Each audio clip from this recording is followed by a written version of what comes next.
mà nhiều khả năng mình phải chọn một cái khu vực để họ dùng các mẹ các thiết bị xuống cho để họ dùng cho mẹ nhiều khả năng mình phải chọn nào trong nên là sẽ ăn chơi cho na ăn chơi áp khổ na bị chết na như một cái gì cô cơ khổ cho để còn nhiều thì khổ về cho thì mấy này thì khổ về cho người này cái từ sáng khi khẳng lắm na tức là nghe áp khổ chỉ dễ của tất cả về chỉ có cho để mình dám cảm mà dân người này cho để mình dám đổ sông của mà cam cũng nên mình tại này không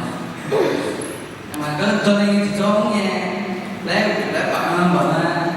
cho lên ai nhà bị cho chia ra để cho lên ấy còn chỉ nên cho nên ngheการฟื้นฟูดารานะก็ประชุมสตาฟแบบนักศึกษาแบบกิจกรรมดาราจริงโดยเฉพาะสตาฟการมุ่งในมาจุดสตาฟภาษาแบบกันหรือกันแม่ทำไมตัวเราจุดสตาฟจุดสตาฟแม่ตัวเราแก่แบบนั่นเอาไงสามแบบมีเยอะแบบไงสามแบบมีเยอะว่าสิ่งอะไรแบบสิ่งอะไรเนี่ยสิ่งอะไรแบบนี้เนี่ยที่เขาโดนนะก็ที่เห็นเวลาเธอขับเวลาตัวเราอยู่ในองค์นี้นะที่เขาได้เรื่องงานหัวเลยองค์โยเองที่เขามีเยอะเนี่ยเขาขายฐานเนี่ยมีเยอะก็เสร็จอยู่ที่ฐานเนี่ยของมันไม่ยังช่วยหาฐานไม่พอดีมาหอโชว์ที่วิถานะที่นึงก็แล้วไงนะเชิญจอยเด็ดละเชิญจอยเนี่ยที่เขาgiờ bên cái một nhà nhóm người ta thì nên nhìn là về nhóm người ta là nhóm trẻ ấy còn thì chúng nó thì nên cái đó nhà cua nhưng mà cái đó là cái chế mới là giờ bụi mới là mà mẹ nhà bảo cua nó không nghe mà này phân hủy một lại giờ nó chân thì chỉ của tôi mà lo này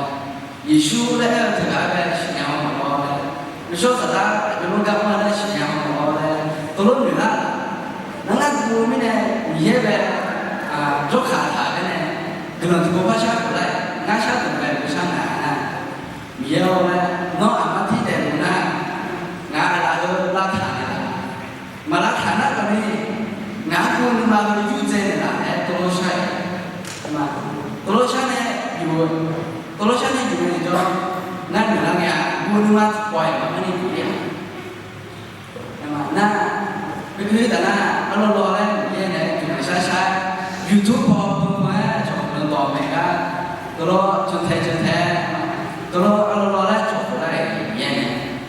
นะทีนั้นก็ได้ง่ายๆดูว่าใน YouTube ไปพอแต่ที่เราก็อายุสามมีในยุคปุ่นเนี่ยอายุกำลังไงเนี่ยมีในแบบกำลังช่างว่านะบ้านแต่บ้านเราละไงที่ช่างถึงตลาดอันเดียวน้องนึกมาจนเราที่ชีงานแบบนี้นะđấy là nó đồ thứ đồ là càng mẹ nhau phải là chơi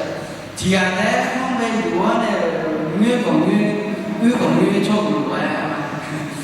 thường người ta nó có thể là nhiều về đây nhiều là đi mai sẽ nó như này mà nó ăn này mà nó mình nâng nát cho thầy mà này tôi nói em nhớ này rồi em còn đi ngủ lại đấy chỉ có chỗ này cao do là thì sao chỉ phải là liều là nó không nếu này bảo những buổi tổ cho lên cái còn na chú bà Việt Nam cái này lo chú bà Việt Nam cái này đâu ngái nhà phải sai nắm mà từng nhà nhưng mà chỉ khổ lên mà các khác thường áp dụng cố gắng để anh mà chỉ khổ lên ngoài đấy sai cái còn những ngày anh liều nó liều nó để mình chít thằng mà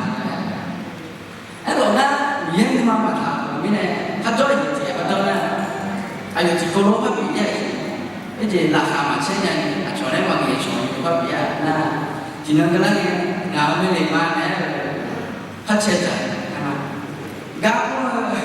rất là chỉ cho cái này còn bằng nghệ thuật đi lo rồi hắn chỉ còn rồi hắn cái đấy chỉ cho cái này cũng rồi tôi còn bằng nghệ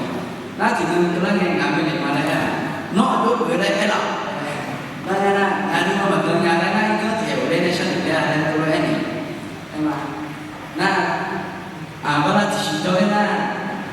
một lên những cái mà na làm cái gì mà tuổi là nó ở chỗ người đây nghệ người chơi lọ đấy